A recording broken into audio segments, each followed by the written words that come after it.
What's up, everybody? Welcome to Among the Fence. My name is Aaron. Today we're checking out the new album, Will You Haunt Me With That Same Patience by the metalcore band Buried Tomorrow. This is their 8th studio album, but it is only their second with their new clean vocalist, Tom Prendergast. I wasn't really sure how well he would work out considering how unique their old vocalist, Jason Cameron's vocals were just so unique, but he was also kind of a reason why some people had a hard time getting into this band. I personally loved his voice, but I admit he was kind of an acquired taste, bringing more of like an old school hard rock sound to the band. They do have a pretty solid discography with bands naming just about any one of their albums as a favorite. To me, their 2020 release, Cannibal, is their most accessible with absolutely no skips. It was also their last album they released with Jason and also the rhythm guitar, so they're changing things up quite a bit. This made a lot of current fans a little nervous when they started releasing singles for their last album titled Seventh Son. It did pique the interest of a lot of people who kind of gave up on the band due to Jason's vocals not really being their cup of tea, and also just people wondering what they were going to sound like now. And they completely changed their new direction going into the album Seventh Son, embracing more of a traditional metalcore sound. The riffs go super hard, and Tom, while not sounding quite as unique, still sounded fantastic. Definitely tiptoeing the line though of sounding like generic metalcore stuff that you would hear on the radio and holding on to their originality. I still loved it, and I was really holding on to hope that once he settled into the band, he would kind of come into his own and the band would come into their own sound and develop a new identity with this new rhythm guitarist, new clean vocalist. So I was really looking forward to the next album, Will You Haunt Me With That Same Patience. The album opens up with a song To Dream To Forget, which also opens up with a drum sample that I feel like is very, very popular. A lot of bands are using it right now. I think Under Oath used it in their song Teeth, and then also Within Destruction used it within their album that they just came out with. And it's just very popular. Not throwing shade at Buried Tomorrow for using it. It's just something I noticed when I heard it on this song. I was like, I've heard this so many times before, and it will pop up a few times throughout this album. The riff to follow it is super solid. It really comes alive though when the vocals come in. I didn't really care that much for the chorus because it does very much sound like everything else you hear on the radio nowadays. I do like the clean / distorted vocal duet in verse 2 though, and I feel like the breakdown in the outro has a really strong redeeming quality that really kept me coming back to this song. Then we have a Villain Arc, which was the first single, and holy hell, is it nasty. The riff is dynamic.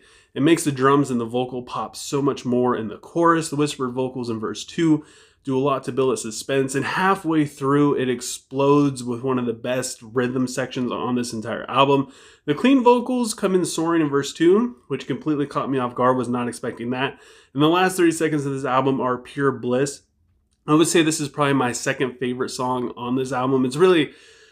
It's hard to nail it down because this was the single and it did actually get me excited. Normally I don't care for singles that much, but this one, it got me pumped for this album. Wasteland has an interesting intro with quicker vocals, and it picks up the pace even more once we get into the verse. The cleans in the chorus are so freaking sick. Their calm demeanor works really well, especially with the music that's going on all around it. This is probably the most variety of vocals you will get on any of the songs within the album, especially when the snarling vocals come in verse 2, and the bridge brings back that familiar drum sample once again. But I think it works really well going into the breakdown. Again, not throwing shade at them. It's just something you're gonna really recognize you've heard on a lot of songs. What If I Burn has some promising woes in the intro, along with vocals that remind me a lot of something that The Devil Wears Prada would have written in the verse. I didn't really care that much for the chorus, but it flows really well into the back half of this song. It kind of helped a little bit, especially with all the different layers going on from the different vocals to the lead guitar, the rhythm guitar kind of doing their own thing. This song was definitely a grower. The more I listened to this album, the more my ear caught different things and I started to enjoy it more and more. Then we have the song Forever the Night, which does have a very generic quality to it, mainly in the chorus with its colorful lead melody and its vocal melody. It all just sounds the same. It sounds like something you would hear on the radio. It doesn't really stick out to me all that much, even with multiple listens on this one. The change in verse 2 did help keep this song interesting, but it only did so much. It only went so far. I still found this to just fall really flat. Even going into the outro and the bridge, it just wasn't really there for me. Waiting reminds me of something that they would have written for Cannibal, mainly due to the riff and just the overall song progression. The breakdown hits before the chorus, keeping you on your toes, not really letting you know what's going to come next. And then also the second breakdown, which comes at the end of the song and the outro, makes it feel like the song isn't even over yet. So when it stops, you're just kind of left wanting more. And this is one of the songs, again, the more I listened to it, the more it got stuck in my ear, the more things I noticed, and the more I wanted to go back and listen to it. And then we have the song Silence Isn't Helping Us. I feel like this is probably the most generic song on this album.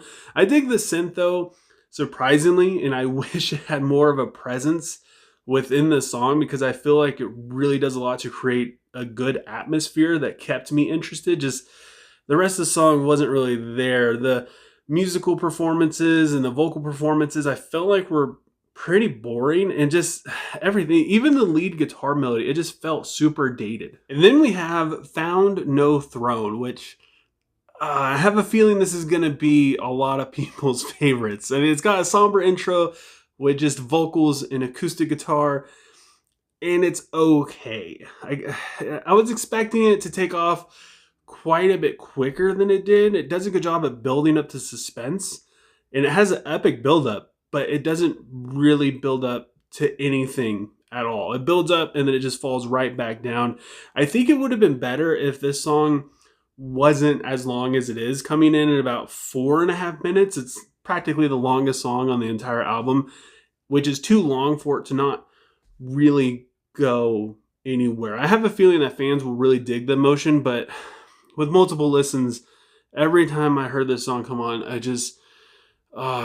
felt like a chore trying to work through it. And the lyrics were good, but I felt like, again, they weren't deep enough. They weren't really saying a whole lot. It felt very superficial. I don't know. This song was just difficult for me. I'm trying to make an argument because, like I said, a lot of people are probably going to be really into this song.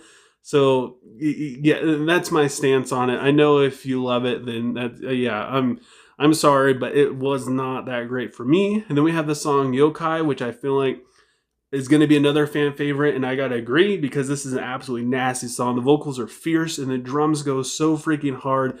I appreciate the distorted vocals carrying through the chorus as well. It helps kind of break up the predictable song structure. I was expecting soaring cleans to come in and kind of make everything feel generic once again, but I feel like the distorted vocals really helped break up the monotony. They also sound great along with the cleans. The two tones together are just fantastic. I just wish the outro was a little bit longer. Other than that, this is a near perfect song. Let Go has more of that very familiar sounding drum sample, and at first, honestly, I didn't really care for that much, but after a while, I did start to really dig this song. The clean vocals sound fantastic. The growls punch you in the throat along with the drums, and the lyrics of Betrayal are just so well written. And this time I feel like he does go really deep and he doesn't hold back, and it just sounds so good. And then we have the song Paradox, the closing track, which is my favorite song on this album. It just sounds so good. There's a lot of production, but honestly, to me, it helps really build the soundscape here. I feel like the production is adding to the music instead of taking away from the different instruments going on. I mean, I'm sure people might disagree with me here, but I feel like production is a good thing, and I feel like in this, it just worked really well. I like that the chorus has more of those calm, clean vocals that build up instead of coming in just soaring right off the bat. They start out really low, and they kind of sneak up higher and higher and higher. It's easily my favorite song on this album. There's nothing super flashy about it. I feel like this song is going to be something that people might overlook.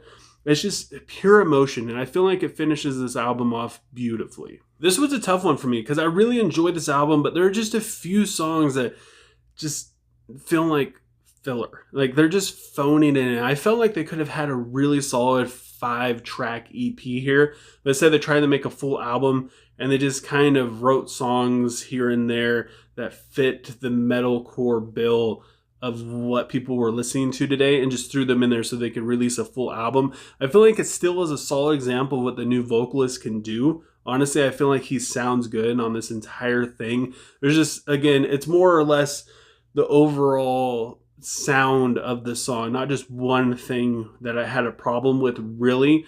Because those songs where that just sound like filler, they just sound like, I don't know, radio metalcore songs that you can hear from basically any metalcore band at this point that doesn't really have a whole lot of originality or identity. But I feel like what really sells them is when they lead in with their emotion.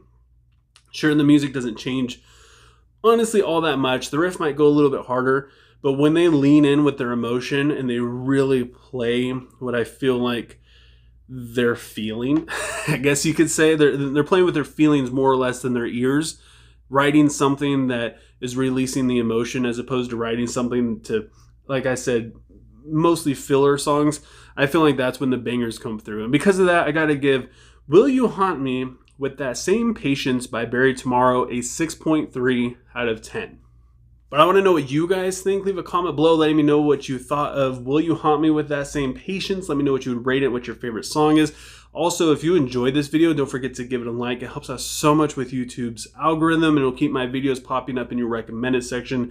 And as always, if you want to help support me further than that, you don't want to miss out on a New Music Friday or any of my other future music reviews, don't forget to subscribe and ring the bell icon. And I just thank you guys so much for taking time out of your day listening to me sit here and talk about music. I appreciate you more than you could ever imagine. And I hope you have a good rest of your day or night, whenever you have me watching this. And I will talk to you guys next time.